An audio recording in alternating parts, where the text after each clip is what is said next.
Hello everybody and welcome to this Institute for Government live in-person and online event. I'm Jo Rutter, I'm a senior fellow here and you're joining us today, switch off if you're not, to discuss how Keir Starmer can get a centre of government that works for him and I think as importantly for us and to make his government as effective as it can be. I'm going to be discussing that today with a top panel over the next hour.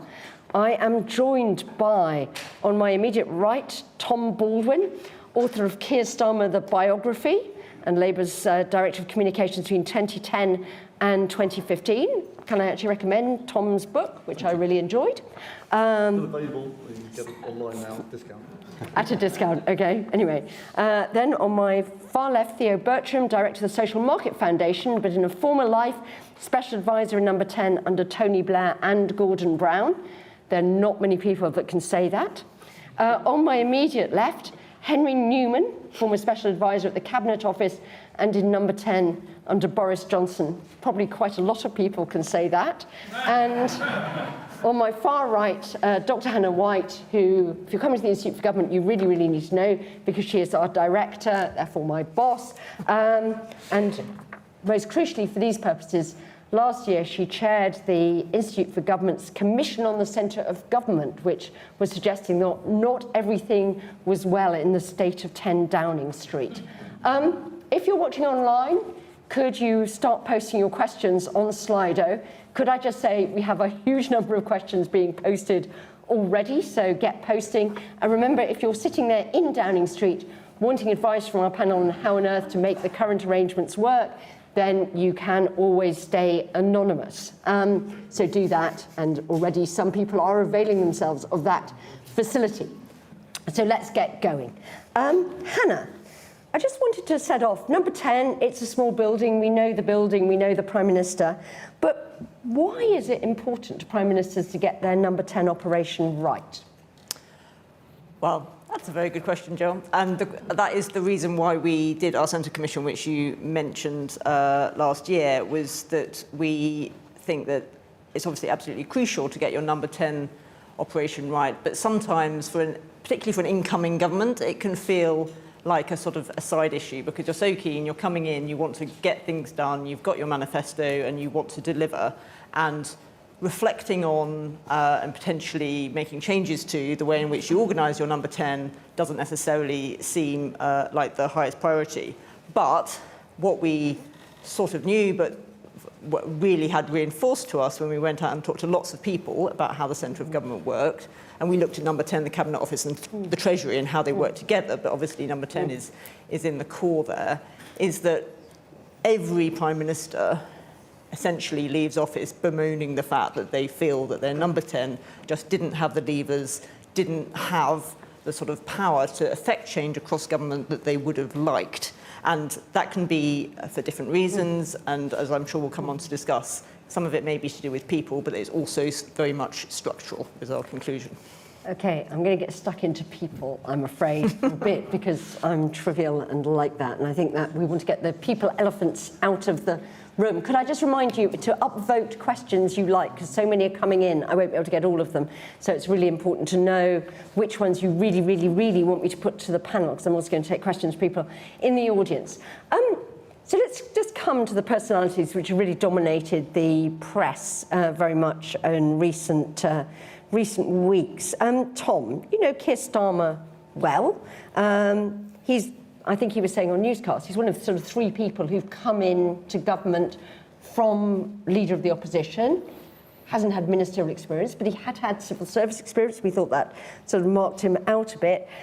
But interestingly, both Tony Blair and David Cameron seemed at the very least to get their immediate setups around them and the personnel right-ish. I mean, obviously, David Cameron lost Andy Coulson, but that was for extraneous reasons. You could have said, was it a wise hire in the light of what happened? But, you know, the Blair arrangement's pretty much stuck there. So why do you think Keir Starmer's struggled to get his sort of setup right? Because he does seem to be changing it quite significantly, you know, quite soon in his premiership. And what he's changed as Chief of Staff, which is a significant change. It hasn't changed that much else so far. Look, I mean, governments don't change hands very often. It's happened 4 times in half a century. And you say David Cameron had this sort of seamless, I mean, I sometimes ask audiences, can anyone name the cabinet minister who resigned after 17 days into David Cameron's premiership? David Laws. Well, you get that with an IFT audience. It's quite annoying. There are political journalists who do politics for a living who don't remember that. And I think there's a point there in that, in the end, the turbulence you get at the start of a government is forgotten if you get to the point where you get to do big things. I think there's a bigger set of issues here, which is that I think they were trying to do something quite radical with mission-led government. That's a big experiment. They were bringing in someone who had kind of a series of reform agendas for different parts of Whitehall and Sue Gray to do it. You're then clunking on a very, very tight political machine. So a lot of the focus of what's gone wrong is actually about the who. Morgan versus Sue and all this sort of stuff that we've been reading, this extraordinarily ill-disciplined briefing spasm that we've had, where people have elevated office politics above real politics, I think. But there's also bigger questions about the why, the when, the what, and above all the how, which revolve around the missions. I've just read a piece for Spectator tomorrow, which talks about how they're already beginning to recalibrate these missions slightly. They've got something called the Priorities for Change programme now, which is, I think, looking to narrow the missions, look at ways in which perhaps you get staging posts, that's the when. They recognise there's a big policy shortfall in actually, which is why you're getting some of the, I think, incoherence you're seeing between, growth and tax increases, deregulating planning and re-regulating the labour market. I'm not sure they're telling a very clear story. But above all, the how, because we're meant to be having these mission boards. I mean, they exist like cabinet committees exist, but the idea of missions now, I think, is, in an academic sense, isn't happening. The idea of this sort of transformative, machine running right through Whitehall, dedicated to this, national renewal and bringing in all these people from outside, that's not happening. I'm not sure why we don't have a mission strategy board, which I think the IFG has proposed. Sue, I think, wanted a smaller, weaker Downing Street so the departments could get on with it. So now sort of trying to recalibrate that and change it around.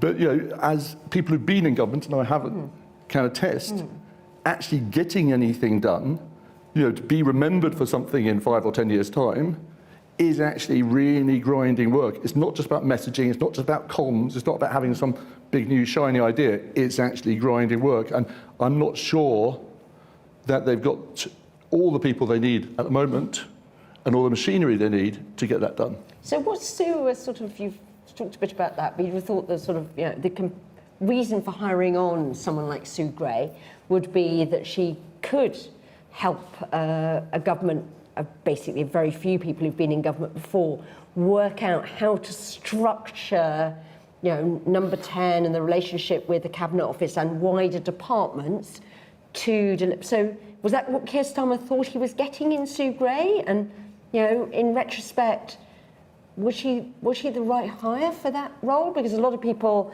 who know Sue would say, well, she'd actually got quite strangely limited experience in the centre of government from compared to lots of other, senior officials who might have been available. I think he liked some things about she was a bit of an outsider, hadn't gone to university, unlike all these sort of swaggering Oxbridge types.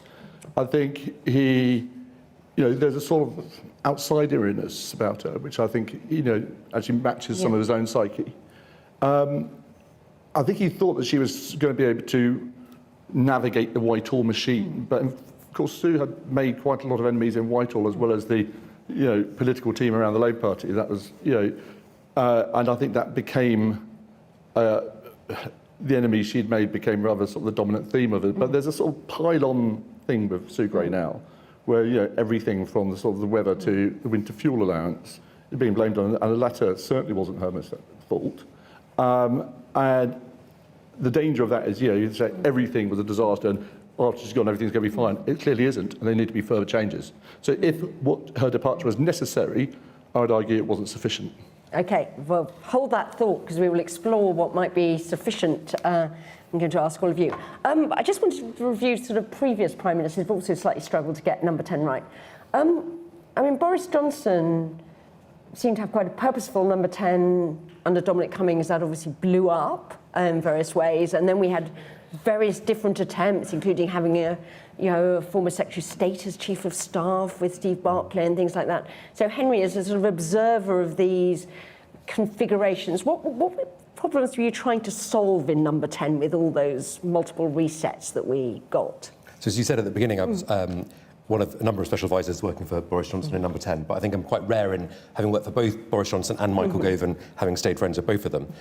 I left Downing Street after working for Boris with a higher opinion of his governing abilities than I started. I know that may not be a relatively unusual view, but I think actually the number 10, every number 10 is dysfunctional, and every number 10 is perhaps dysfunctional in its own ways. I've seen some very dysfunctional number 10s up close, and I think this one we're currently seeing from Keir Starmer is extraordinarily dysfunctional. I actually think there was quite a good clarity from Boris Johnson about what he wanted to achieve in office. I thought the discussion that we were just having about the importance of people is right. People are more important than structures. I think structures are important as well, but the first thing you have to have is the right people doing the right roles.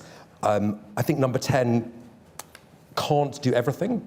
And there's a lot of interest in the building of number 10. Is it too small? Is it too historic? Would be better in an open plan office? Personally, I think that's largely a distraction, and the building's actually part of our constitutional history, and that's fine. But I think there's a tendency to try and have too much happening in number 10. When I was in number 10, it was simply too big a place. When we tried to have a discussion on, for example, small boats, which was a topic I was working a fair bit on, we needed to have about 10 people internally, all of whom were quite senior, just to discuss that aspect of home affairs policy. And I think that's just too many people. But I think number 10 also needs to work better with the Cabinet Office. I think we're coming on to talk about that later on. But I think that has been a problem that's bedeviled successive administrations and the Treasury. And I think that the Treasury, left to its own devices, can cause all kinds of chaos, and we're seeing that now. So, Henry, I'm just intrigued at number 10 numbers inflation. When I was at number 10, which is a long, long time ago, there would have been someone from the policy unit who covered home affairs. There would have been a home affairs private secretary and maybe somebody political who would be in a meeting with the Prime Minister as well as the department and things like that. So who are all these guys? Well, the policy unit itself is much bigger. There's also then delivery units added in. There was also other people added into private office. And I think that's just led to too many senior staff. So even on Home Affairs, I think there were at least 2 people in the policy unit just on the official side doing it. So it's gone from being kind of a smaller and very elite team. When I look back at the kind of names that were in the Blair policy unit, it was obviously very small, but it was very prestigious. And I think, of course, there are still senior and capable people in the policy unit now, but it's just inflated overall. But I don't think that's the primary problem. I was interested listening to Tom talk about mission boards and this idea of mission-led government somehow being a new thing. I'm quite a sceptic about mission-led government. I think that the idea of governments having a higher governing purpose, great, but it's not original. And I think the way that the mission boards have been structured so far doesn't lead me to believe they're going to deliver anything or anything really transformative. When the Cabinet Committee list was published just a few days ago, it made clear that mission boards were not Cabinet committees, so don't have powers. Not even Cabinet committees. Well, they're not even Cabinet committees. They won't have the power footnotes to Cabinet They won't committees. have a power to collectively agree policy. And they'll also be chaired by the minister of the lead department relating to that policy area. I think that's a fundamental mistake, that you need to have a neutral third-party chair chairing a cabinet committee to get things done.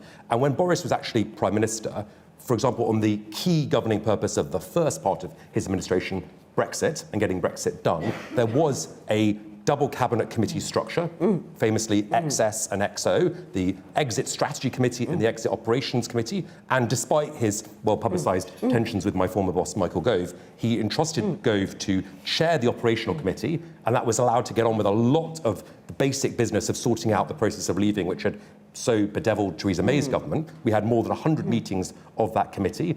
Gove was empowered to demand that cabinet ministers attended and officials attended, and all that seems to have somehow been forgotten now. So I'm just very sceptical that actually Keir Starmer is really interested in the process of making government work better. Yes, he obviously sat round the table at Wednesday Morning Colleagues at some point or heads of mission as a heads of department as the director of public prosecutions. But is he actually interested in domestic policy? Doesn't seem so. Doesn't seem he's really keen to get into the wiring of any of these things, and that surprised me. Okay, that's really, really interesting.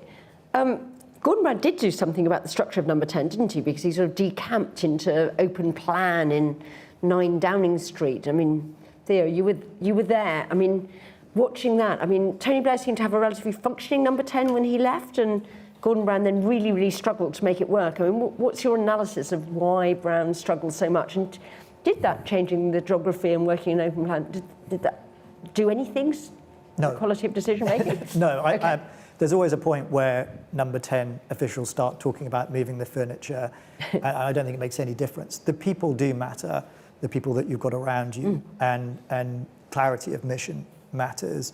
I remember the day of the handover, Blair came upstairs, we all gathered in the pillared room, and we had a glass of champagne, and then there's this magical moment where the building is empty of a prime minister, and no one has a key. That would be the perfect moment for me to carry out my dastardly plot of a coup. But then you wait, we'll go back downstairs. Gordon came in, we all clapped him up, clapped him in. We went upstairs, and coffee was served. And that sort of was the difference in style of the two. But it was towards the end of Tony's time in office. And I think one of the things that is forgotten about that transition and the 2010 transition compared to now is it was pretty long in advance that it was signalled that who was going to win the next election. And actually, this time, I don't think many people were saying with certainty a year ago in the way that you could when Gordon came into office who was going to be the next Prime Minister. So I think this transition has not been as gentle as previous transitions and has been more bumpy. But fundamentally, the reason why this is a lot more difficult is the economy. You know, that all of the pressure that there always is on Number 10 makes all of those personal differences, the difficulties in making a project work, all of those things creak under the media scrutiny, under the political pressure. But the economic circumstances that we're in are a world away from anything in 2010 or 97 and are much, much worse. I think if we were going into a budget where we knew Rachel Reeves was just waiting to pull things out of the hat, and then this summer would not have been as difficult as it has been. So one of the questions about Keir Starmer's team is that he's underweighted on the sort of economic policy capability. Now, we saw that go very badly wrong with sort of Alan Walters, Nigel Lawson, you know, ultimately triggering the downfall of Margaret Thatcher, one of the factors in the downfall of Margaret Thatcher. But should Keir Starmer have come in with a sort of, you know, team there? I mean, effectively, is he not just leaving all the economy to Rachel Reeves and her political judgment and the Treasury and stuff like that? I mean, do you think he's adequately equipped himself to assure himself that the... I think people would make the same criticisms of Gordon Brown when he came in to the Treasury in 97 and said who were all these young advisors around him, and now they all have podcasts explaining how the economy works, and we look at them as very... One's a Secretary of State, expert. the other one's got a podcast. So, you know, there is a sort of... I think, you know, inevitably each new government comes in and earns their spurs. But I think there is something significant in the fact that really the Labour Party is a different Labour Party than the Labour Party that existed under Jeremy Corbyn. It's almost like two parties, and there was a sort of removal. There was no continuity between when Labour was last in government and now. There was a removal of an entire class of advisors and politicians who fled from the Corbyn era. And so I think in a way that you've sort of seen some of that continuity in other changes of government. We haven't had that this time. Interesting.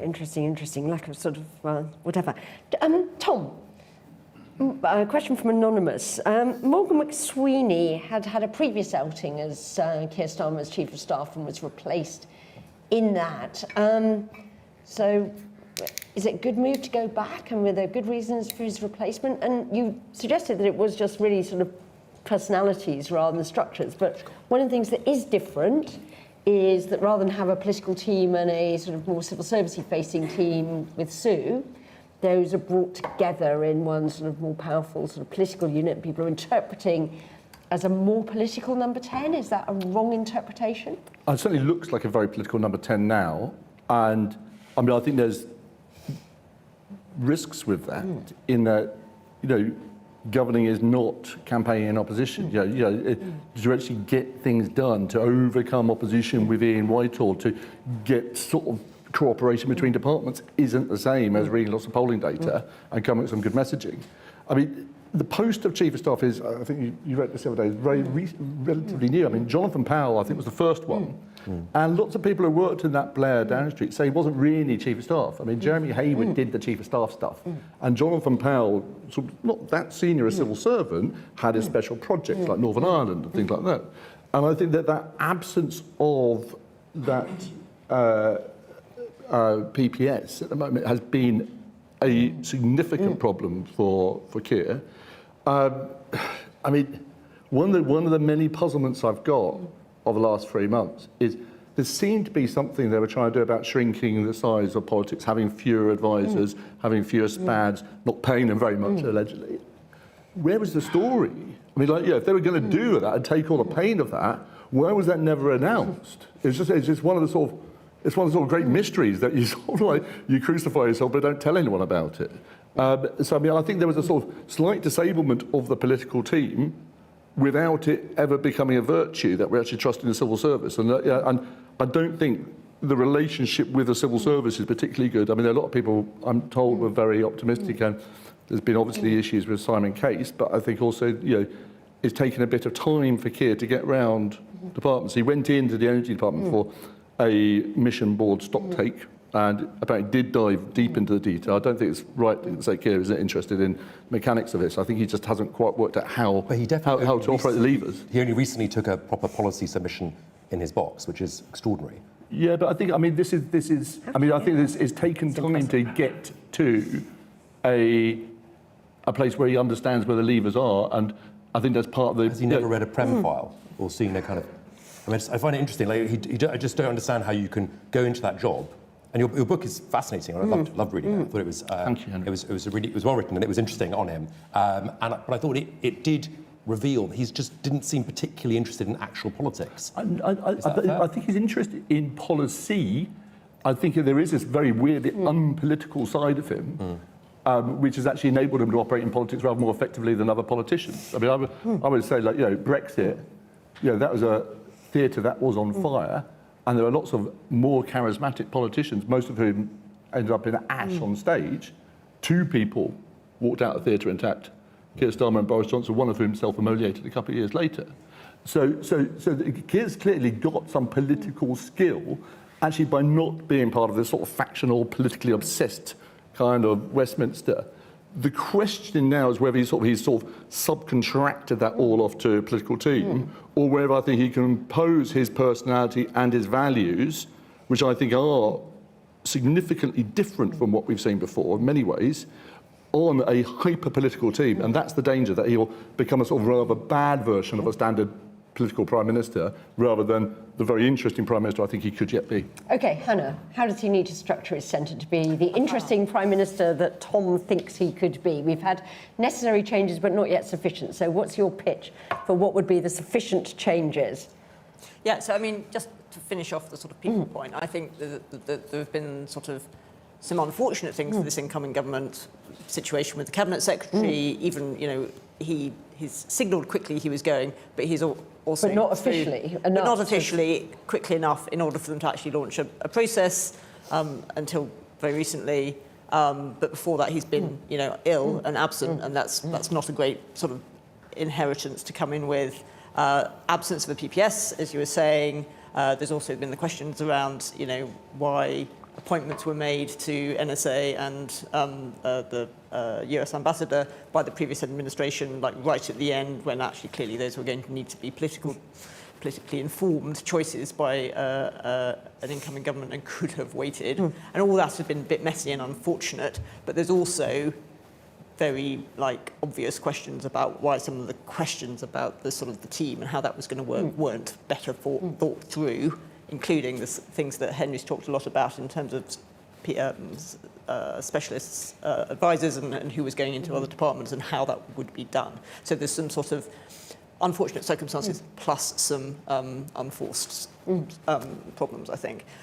In terms of the structures, I mean, I totally agree. You know, people were really, really important. What we said in our Centre Commission was that we felt what you needed is to make number 10 more powerful, and what we would suggested doing is splitting off part of the Cabinet Office, which has got enormous in the recent decade or so, putting the secretariats, which really underpin Cabinet, into number 10. So you have a Department of the Prime Minister and Cabinet, so that it becomes a much more powerful centre for the Prime Minister, enhancing the economic and analytical capacity in number 10, reducing the overlap and sometimes the sort of mixed messaging you get from the centre out to departments by having sort of people sitting in the policy unit, the delivery unit, in number 10, also in the EDS and so on in the Cabinet Office. So making that all more streamlined.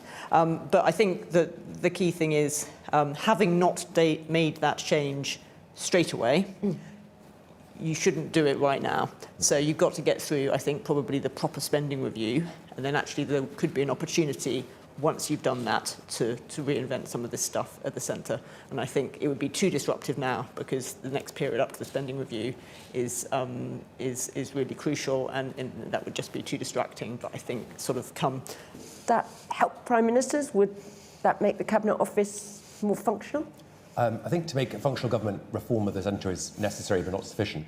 But Everything's necessary but not sufficient. But I think personally, I'm not sure I would move the secretariats into number 10.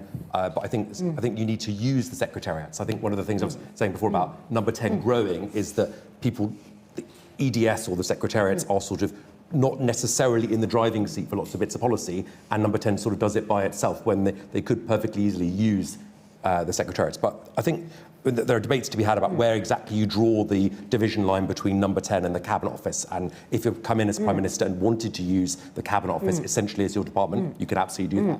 I think one of the interesting things about this government is clearly that Pat McFadden is in every possible sense the Deputy Prime Minister. He's chairing, or deputy chairing most of the committees under Starmer, and obviously has experience of being an advisor in number 10, being a minister in a department, and also on the political party side. I was interested in what Tom was saying about Chief of Staff. I mean, one of my sort of theses recently has been, do you need to have a Chief of Staff? I think it slightly suggests that you have powers to do things that you don't, because special advisors can't, under our system, direct civil servants, other than very briefly in the early Blair years.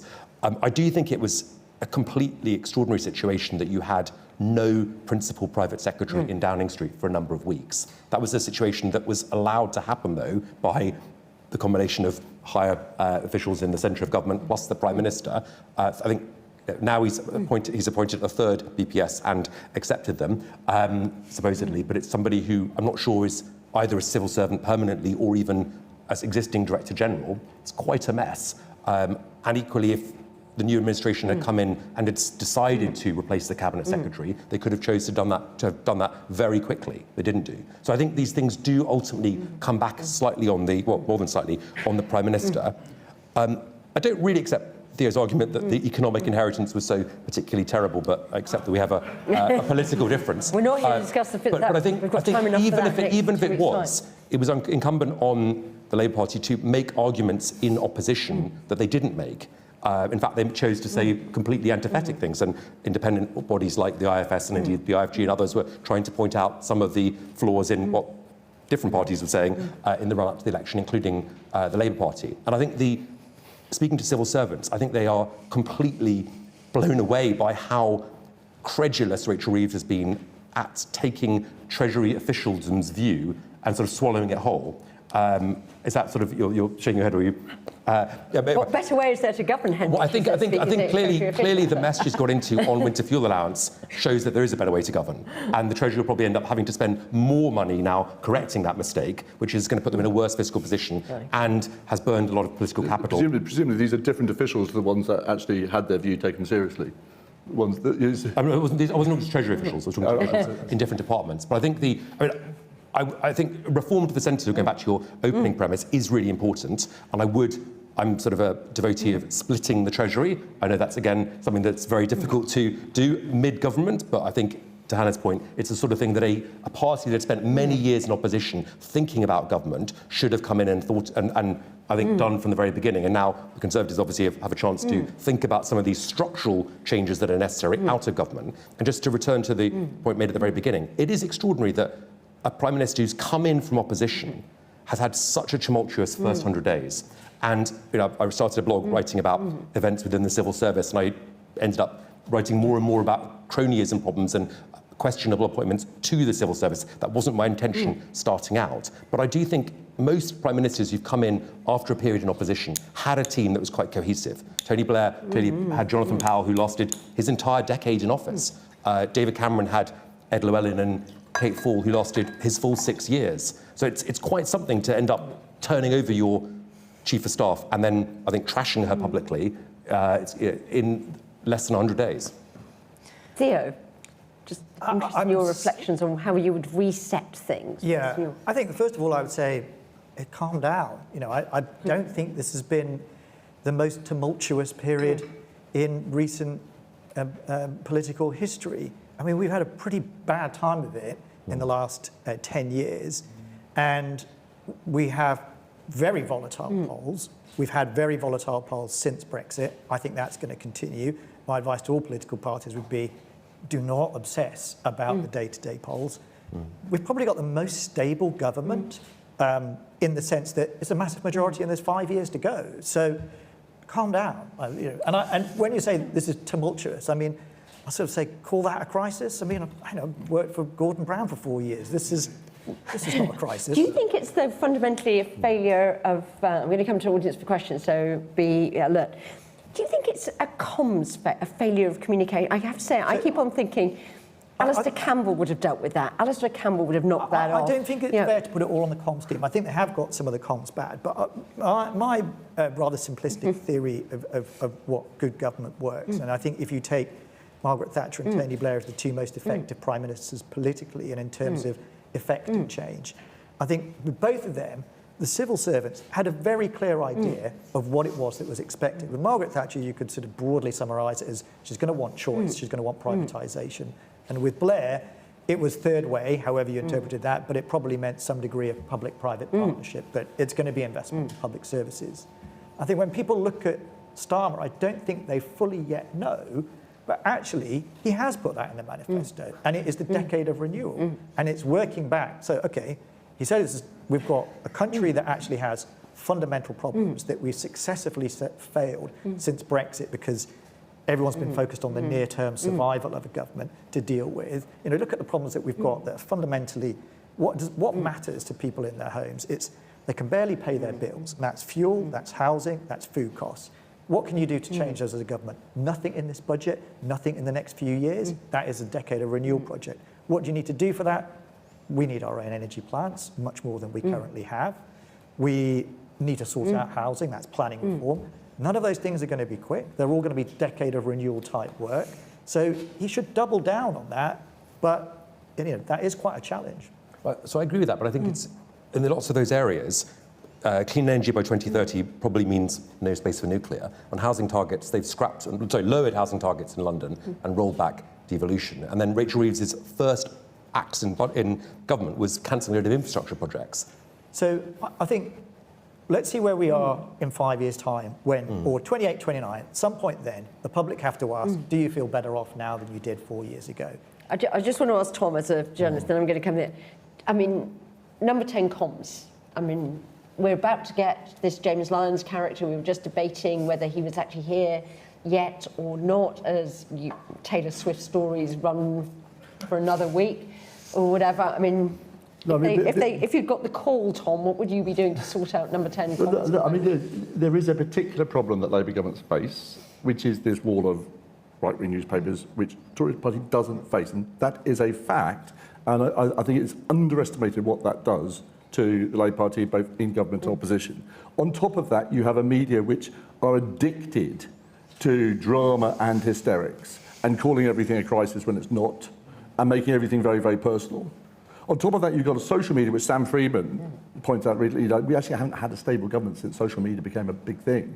And the speed of politics is just getting faster and faster and faster. That said, I mean, I don't know why some of these so-called freebie, I hate the word, stories have not been stamped out in one day.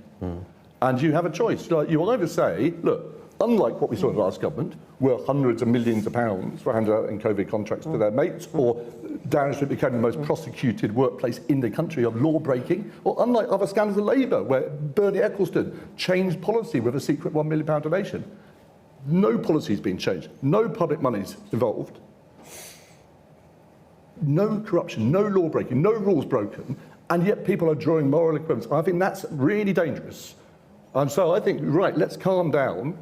Let's get a sense of perspective.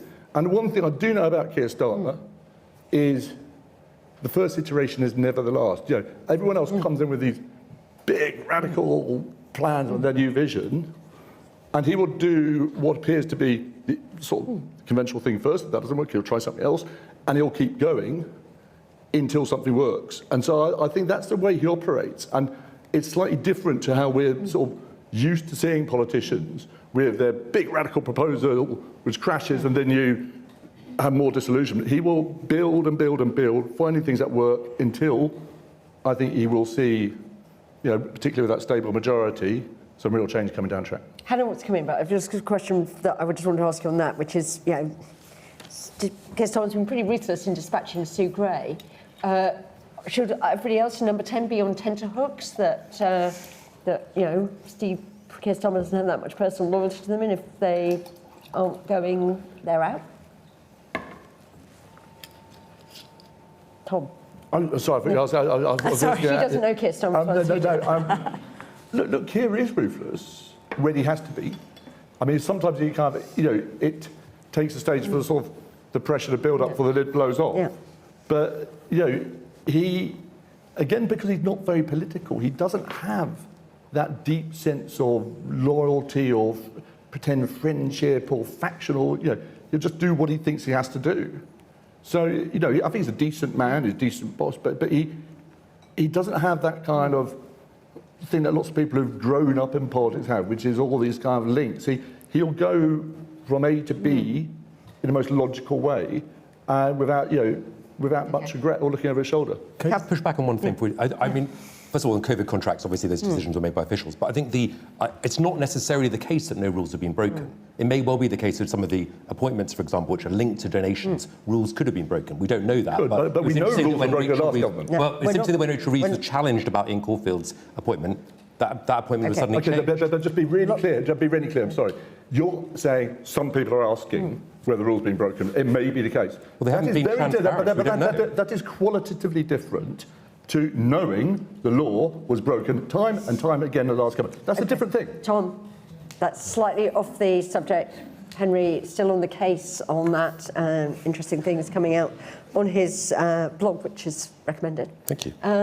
As well. I just wanted to wrap together a couple of those points. I think it's really interesting what you say, Tom, about the sort of incrementalist approach. And I think the interesting question is, will the public wear an incrementalist approach? Is there time for an incrementalist approach? And given what we found when we did our Centre Commission, is that going to be enough? I mean, we stepped back from saying split the Treasury, but what we did say is actually, if you want to deliver as a Prime Minister, you need the money to follow your priorities. You can't have your priorities driven by the money, and the reason that many people would split the Treasury is because Treasury is very good at lots of things, but it can end up driving your strategy. So we said, don't split the Treasury, but you have to make radical changes to how you run a spending review to make sure that number 10's priorities are driving that spending review. And if that doesn't happen, then you might need to look at something bigger. But I guess my concern is, if it's a test and learn approach and iterate and all those good things which, on a sort of broader policy making front, the IFG would definitely advocate for, is that enough of an answer for fixing the centre in order to really deliver in these circumstances? My question. Let's go to some questions. We've got Yeah, Maddie's got a mic, we'll take some questions. So, gentleman in the front. No? So, was that you, Jordan? No. No, okay. But if it's not you, then the gentleman at the front, Maddie, I'm not sure who you're giving it to. Or did Robert want to ask a question? I did. Yeah, Robert, okay, sorry. I thought you were Jordan, and I was going to give the first question to someone from IFG. I'm Robert Hazel from the Constitution Unit at UCL. It's a question about the number of political staffers in number 10. So Boris Johnson, I think, had more than 50 spats in number 10, and it was said that they spent rather too much time fighting each other. Can anyone on the panel tell us how many special advisors Starmer has in number 10? And do you think that number is too many or too little? Okay, that's a good question. Then coming forward, there's a gentleman there, and then a gentleman in shorts. Yeah, whichever Craig, way. an academic. Tom, your bizarre defence of Keir Starmer is odd. He talks to Taylor Swift 3 times in a month. I mean, who has time to do that? He took £100,000 worth of freebies. He earns 200 grand a year, paid for it himself. It looks bizarre when a man who has so much money takes all these freebies when he's cutting... Is that a question? That is a question. Why is this... Stop defending the indefensible. Why is Keir take so many freebies? Second, to Hannah, could you tell us... Why am I defending... Why are you so defensive over something that's not defendable? Okay. Hannah, could you tell us something about the courses that you lead or the... I know the Institute of Government give to all prospective secretaries of state. Could you tell us a bit about the engagement of ministers, naming no names, of course, and how that sort of carries itself out? Interesting question, yeah. And then that. Hi, Richard from the Prince's Trust, or the King's Trust as of yesterday. Question is, where does the power lie in determining the outcome of the spending review? Okay, very good and different questions. Let's start with numbers of spats. Does anyone know how many Henry, your Whitehall Watch blog, she said? I think I don't know, and I think to go to the point Tom was making earlier, I think one of the problems is transparency. I think it's easy to blame comms, but I think it'd be quite a good idea to try and get ahead of some of these stories and be as transparent as possible. Special advisor numbers are published annually, so it's a slightly different situation. I mean, people. I did say that, and I believe that number 10 got too big under Boris Johnson. I don't think that was solely a problem of too many political advisors. Quite a few of the political advisors might have been doing like relatively specific roles, organising events, organising digital and comms and so on. So I think it's hard to say, and there are different sorts of special advisors. I think in general, we do need to look again at the powers that ministers have to bring people into government. Not everybody who's brought into government needs to be a special advisor. Ministers should be able to bring in, perhaps even junior ministers, should be able to bring in a few policy people who might have a political background. There should be transparency about that, but they should be given sort of circumscribed roles inside a department, not running a whole policy team or spending money, but giving some advice to ministers. I think that'd be a sensible reform. Just to pick up the SR question, if that's okay. No, we'll go the other questions. I want to do the SPAD question first. Yes. Theo, I mean, Gordon Brown had this theory that he wanted to have fewer SPADs than, I think, when he was there, than Tony Blair had. David Cameron thought he should have fewer SPADs. Why do Prime Ministers think fewer SPADs are the answer? Well, they all start off with the hair shirt approach of, I am going to be holier than the one that came before me.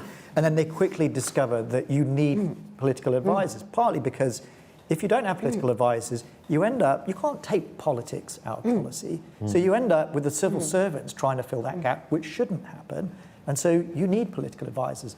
I think at the moment that to answer your question, I think the most senior department cabinet ministers have 4 each. And I think more junior ministers have, more junior members of the cabinet have 2 each. That's 9, quite a lot outside, and Rachel, that is quite a lot outside of number 10. I don't know how many exactly are in number 10, but I would say the ratio of number 10 to everything outside of number 10 is probably the lowest it's been. And I think if you want the centre to work, you actually need politics at the centre driving things. Yeah, I mean, I would say on SPADs, I mean, the IFG's done work on the role of special advisors, and we generally think they're a very good thing, an important thing within government to help ministers translate what they want to do to the civil service. And actually, when you're just coming in as a new government, it is all the more important, I would say, to be able to help you shift the ship of government off the course it's been on. You know, lots of things will carry on going the same way they were going under the previous government until there is direction to go in a different way. And you need the sort of political support to help you do that. And I think, as with many things in our politics, some of the sort of, it's a similar bugbear I have with the 100 days concept, but an obsession with exactly how much we are spending on having special advisors when it is a tiny, tiny amount of what we spend on government, and when they actually can have, they can be useless, they can be negative, but they are very, very often really positive for government. It's so counterproductive. You know, if you write out one story about you've got 10 more SPADs than the last lot, then you can use those 10 SPADs to do government better. And I think we've got ourselves into a really bad place where we're constantly doing the hair shirt, we'll have fewer. I mean, did Keir Starmer just delegate all to Sue Gray, who didn't like SPADs, and cut their salaries and stuff like that? Is that his problem? I think a lot of that was delegated to Sue Gray. I think there was a kind of, you know, it's an interesting idea of having fewer, maybe some better SPADs, about cutting the cost of government. But according to polls and so on, people think the cost of government is something like a sort of third of what is spent by the government. And it's just a tiny, tiny fraction. I do think it's a mistake actually going in slightly underpowered. I think he is beefing up his economic advice. That's what I heard yesterday. There's a sort of, it's a bit like parliamentary expenses was a consequence of years of boring newspaper headlines saying MP snouts at a trough, like, you know, so they never got a pay rise. And so they then thought, well, there's no way of subverting the system, which is very dangerous and wrong. But I think, you know, if we can't constantly in this sort of brace shape, and we can't actually have effective government because we're worried about a Daily Mail splash saying, you know, Keir Starmer's got 5 more SPADs than, you know, King Charles I. You know, then I mean, we are really in a sort of cycle of despair. I'm quite interested, and the question here, I mean, you've defended Keir Starmer against sort of freebies and tickets and suits and glasses, and we were all admiring his glasses, I have to say, before the election. We all thought they looked much better, so yeah, that sort of worked. But what really intrigues me about this, and, you know, defend it, one, was it the right thing to do, but the second thing is, if you have sold yourself to the public as the person who observes the rules, is whiter than white, in contrast to Henry's boss, who perhaps didn't quite so much, you know, are you not sensitive to the fact that actually I could pay for my own suits, I am quite a highly paid ex-lawyer, even though I've taken a big cut in pay to become a politician and stuff like that, you know? I mean, yeah, was that just sort of blindness, or quite how it would play out? Look, I mean, if the worst crime is a bit of naivety, yeah, I think he's pretty guilty on that. He's not very political, as we said. Doesn't have this huge hinterland in politics. He was told repeatedly that he needed to smarten up and look professional, and he didn't want to let anyone down in a general election campaign. You know, Vic, knowing that, you know, every single stitch he's wearing is going to be passed by fashion editor Daily Mail, like, you know, didn't want to let anyone down. And, you know, it would have been much simpler, as was suggested at the time, I believe, to have a clothing allowance paid for out of party funds, like David Cameron did. I don't think anyone would have blinked. But where he'd, I believe, wanted to take personal charge of it because he knows about clothes, he wanted to make sure it was done right, and that was an error. But it's not the same scale as other things, and that's the point I want to make, is that you know, was he naive? Does it look a bit silly? Does it look a bit off-brand? Yeah. But, you know, does anyone really think Keir Starmer came into politics for some suits and a couple of Taylor Swift tickets? Why do you think he gets so angry when he's asked about it, though? Because that, I think, is revealing. I think it's because he genuinely believes integrity matters. And, you know, it's like kind of, you know, a priest having his faith questioned, right? You know, he doesn't think politics is a game and a joke like some of your bosses did. He thinks it really matters. Yeah. I mean, yeah, there's a, you know, he is not in this for suits or gold wallpaper or the fun of it. I think he'd rather do something else. And I think that's why I think he probably didn't see the problem early enough, because he doesn't see himself as a sort of sleazy person. I want to come on to the sort of the question we've had here about the spending round and the sort of powers or whatever. We've got this, slightly underpowered number 10. We've got the dominant machine that chancellors can plug straight into, can mind meld with Treasury brain if they want. Treasury brain, of course, is not a thing really, but anyway, Treasury does what its ministers want. So who is going to sort of call the shots on the spending review? Hannah? Well, it depends how it gets done. I mean, we've, as I said, made recommendations about it. If it goes the way it normally goes, there are lots of bilateral negotiations through which it is done. And ultimately, what you have, what Number 10 has to make a judgment on is, am I being told the truth by the Treasury, or am I being told the truth by the department? You know, is there a terrible situation here where we're going to have to invest more money, or is everything actually fine, as the Treasury says? And essentially, there's a whole set of those negotiations which go on. What we've argued is that it would be better if you had, more consistent information having to come from departments into that process. So, every different submission is done in a slightly different way, which makes it really hard to sort of do comparative stuff across the piece. And that you empower Number 10 with more economic expertise so that they can sort of have their own view on the process more easily. Theo, you now run a think tank. And what are you going to be looking for out of the spending review as evidence that sort of mission-driven government is still there, making a difference, that this Number 10 vision hasn't sort of just collapsed and we just have what we might describe as sort of Treasury normalcy in a spending review? Well, I hope it's not Treasury normalcy in some ways, because I think what we've seen in recent budgets has been successive sort of, I need to do something to rescue my position at the last minute, that's short-termist. And actually, I think what I'd prefer to see in the budget is something that is quite long-termist and therefore probably quite unpopular in the short term. So fuel duty escalator, take that as an example. That's a pretty good test of whether you're serious about the long term or whether you feel like, actually, I need to calm the nerves of where people are now. Or alcohol pricing, or taxes on gambling. These are the kinds of things that you would do if you're shifting to a sort of prevention rather than treatment type of society, which is what the government wants to do. So I think those are sort of things that I would look for. I would add one other thing to your sort of who is it that determines the spending. And the thing I would say here is I think it's extremely fresh in the minds of the Treasury, of Rachel Reeves and her advisors, the Liz Truss budget. And ultimately, who decided whether that was a success or not was not Treasury or Number 10, it was the markets. And I think we are still, as I go back to saying, I mean, I don't think it's a political point. I think the economy, for reasons external, we don't need to put all the blame on the previous government, but for reasons of where the economy is, it is in a much more vulnerable position globally than it was. And I think Treasury will still be very worried about what can the markets do if they don't get it right. Right. Hannah is about to have to go, but I'm going to squeeze in a couple of last questions from Slido. Do you want me to answer the ministerial training question? What? The ministerial ministerial training. Yes, tell us about ministerial training. Oh, we'll forget about it. He's gone. He's gone, but he can read a leaflet on the website, so that's fine. I've got a couple of questions here, which I think are really interesting. I mean, at various points, people have described Number 10 as being a sort of court rather than a sort of functional office. I mean, so we've got that from Simon Judge. Is it a court? Can Number 10 be reformed so it's less court-like?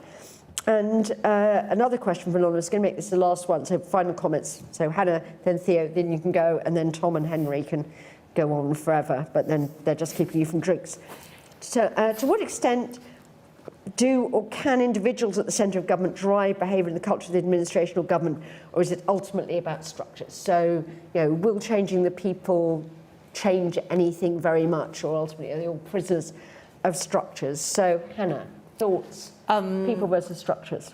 I mean, I think people are absolutely fundamental and skills, but also approach. And I think one of the problems sometimes at the centre is that you have a lot of individuals who come in wanting to make their contribution at the centre, but they don't necessarily work that well together. There tends to be more sort of infighting and people sort of climbing over each other to the top and to be closer to the Prime Minister rather than people sort of working together as a team.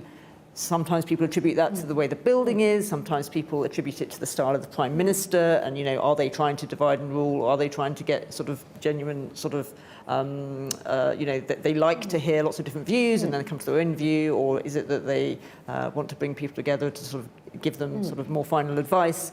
All these different things, but I think that the people are absolutely crucial. And do you think your restructured centre will be less vulnerable to personalities? I mean, I don't think structures can solve people, and therefore it is really important to think about who you bring in and how you build those relationships. Okay, you can go. Thank you. She said. She's got a train to catch to pick up her daughter from hockey. Theo, structures, people, is it a court? I think it is a court. I think ultimately what you have is one person who's responsible for making the decisions. Everything needs to revolve around that. Then there are processes of how do you get decisions in front of that person. And so I think, then it does matter who and what the process is for putting things in front of that person. And so that is both a combination of structure and people, and you need both the civil service and you need political judgment to make sure what's going to the Prime Minister is what he or she needs to see. In terms of broadly sort of on the current structures, this might be antithetical to the IFG, but I would sort of say on the mission boards, I'd like to see a bit less of the board and a bit more of the mission. I feel like we've got very sort of focused on the structures but actually I think there's been one meeting of most of those mission boards, and I think when you look at the missions, they're quite long paragraphs. What I would like to see, and maybe this is what we'll get with Pat McFadden's reworking of this, and I think you're right, by the way, that Pat McFadden is probably closer to a chief of staff than what we've had before, is I hope we see the delineation of what it is that the government wants to do, and I think that should be a 10-year goal for each of those things, but I think you need to track it back to what needs to be happening now and where's the public confidence in each of those things. I have to say, I'm very surprised we haven't had a big sort of set of mission speeches from the Prime Minister setting out what they're trying out, why they're different, and actually how they're organising, how all of us can contribute, rather than just have a sort of boring footnote to a cabinet committee list, which finally came out. I think some of that will be coming, and I do think you'll get. News. But no, I think there's priorities for change document they're drawing up, and I think it's going to come out before the budget, so that you can see the missions running through what the budget's doing too. I think you'll then see these like 1-year goals, 2-year goals, 3-year goals, which will be more comprehensible than the mission board stuff, I think, for a lot of people. Just on the court thing, I mean, it's possible to underestimate how well Labour's team works in opposition. Not only do you have no tension between Keir and Rachel, which I think is really important, and that remains, but I thought the team around Keir was actually a very good, cohesive team. And then I think the Sue Gray thing came in, that was a disruptor. But if you think back to Blair's team, it was actually the strength of their relationships. They knew what they were doing, they stayed in their lane, and they supported each other, whether it's Alistair, Jonathan, Sally, Angie, all these, David Miller, there was an extraordinarily strong team because they knew what they were doing and they believed in a single purpose. Maybe you're going to get a bit of that back now, I don't know. But certainly that team, that campaign team they've got is cohesive, I think. Henry, you're now a self-appointed Whitehall watcher. What are you going to be looking for, not to give you more grist for yet more blogs and get more subscribers, but what will you be looking as your tests of whether this reset from Keir Starmer is starting to deliver better government for all of us? So politics is always going to be about people, and courts, it is every ministerial private office, every kind of Prime Minister's number 10 is going to be, to a degree, a court. I think the fundamental problem is I just don't think either Keir or Rachel Reeves have that good political judgment, and I think that is a problem that's quite inescapable. I don't think they really know what they're trying to achieve. I think the missions are a good idea, and I agree they could be developed more, and that'd be interesting, but actually, ironically, they were lifted from my former boss's, Michael Gove's, Levelling Up white paper, which included a load of higher missions, plans to achieve those, a load of targets within those. They were very difficult to agree across government. I think that we came to it too late. This spending review was already set, but that was the right way to do things. And I think it's flattering on to Gove's sort of central vision of government that they've been adopted as a principle by this government. But I agree with the other points made that people are fundamentally more important than structures. I would also argue against my own tribe as a special advisor and say that civil servants are more important in delivering change than actually political advisors. Yes, political advisors matter, but the key thing is the civil servants you've got in those key positions. The cabinet secretary role, who fills that is such a massive question. I think Sue would have had a strong view about different contenders, but I think that Sue's supposed favouritism for one or other person should not necessarily count against those people now in those competitions. And I'll be really interested in who is picked to be the next cab sec, because I think nothing is more fundamental than that. Nothing is more intrinsic to driving change in Whitehall. And we haven't really had a kind of Jeremy Hayward-style cabinet secretary since Jeremy Hayward. And I think the other thing to say about civil servants is I think one of the things that I've noticed is that, and I think this is also just from reading political memoirs and so on, that special advisors have sort of de-skilled, to use the jargon, civil servants from doing politics. Of course, civil servants can't do hard party politics, but there's a strange phenomenon now where civil servants almost retreat when things get controversial or political or interesting. I think that's a real mistake. And number 10 is a bit better for that, but I worry that the sort of recent appointment of the PPS to number 10 won't necessarily make everyone think, ooh, this number 10 is really high-powered and the best place to work. People say very positive things about her, but I just think there's not a sense you're getting the absolute top people into all of the jobs. And that, I think, is a problem. Just going to hold you for one more second. You mentioned how crucial this cabinet secretary appointment is. Competition, I think we think that entries have to be in, applications next week. By Sunday, Don't know any of you entering.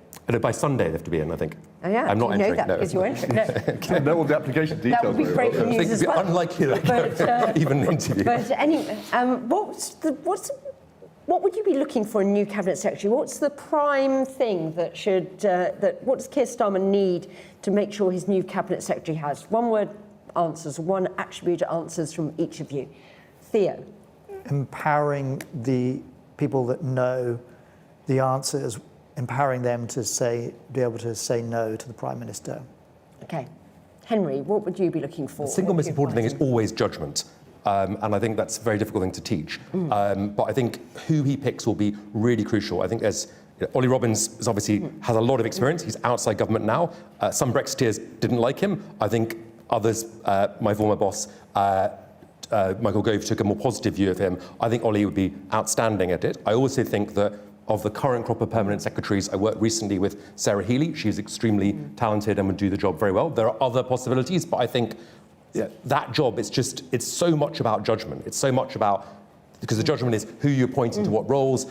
When I worked with Jeremy Hayward, I was a very junior and quite irrelevant special advisor, but he was so hands-on with everything. Ringing up the desk officers in the Secretariat and EDS and asking quite junior people, would ring up me on my BlackBerry, as it then was, and sort of ask what I was doing about a particular story when I was covering media at that point. So I think you've got to have that hands-on ability, but also that judgment to know when to decide who goes into what role. Tom. I can't remember where I read it. It may have even been somebody wrote it here. I don't know. But your old boss Michael Gove used to strike out in memos when someone said Downing Street wants this. So Downing Street's a place, not a person. Building, it's not a person. In a way, though, you kind of want Downing Street to feel like it's a cohesive thing. You want people to say, well, this is, and Downing Street should be Keir. I mean, when Blair was Prime Minister, it used to be said the two most powerful words in the country were Tony wants. Or, Downing Street wants. And I think that sense of united purpose and cohesive, people know exactly where they are, what they're trying to achieve. We could do a bit of that right now. Okay, that's a brilliant place to end. So I'm going to thank everybody for watching online. Thank you for your questions. Thank everybody who's come to the room. There will be a video available on YouTube, the IFG YouTube channel, quite soon. I think you can just go and click on past events, actually, and find it immediately. That's what I do anyway when I've been forced to stop watching online. If you've made it to the room, please join us for drinks outside. Thank you all very much. And could you first thank my panel? Thank you.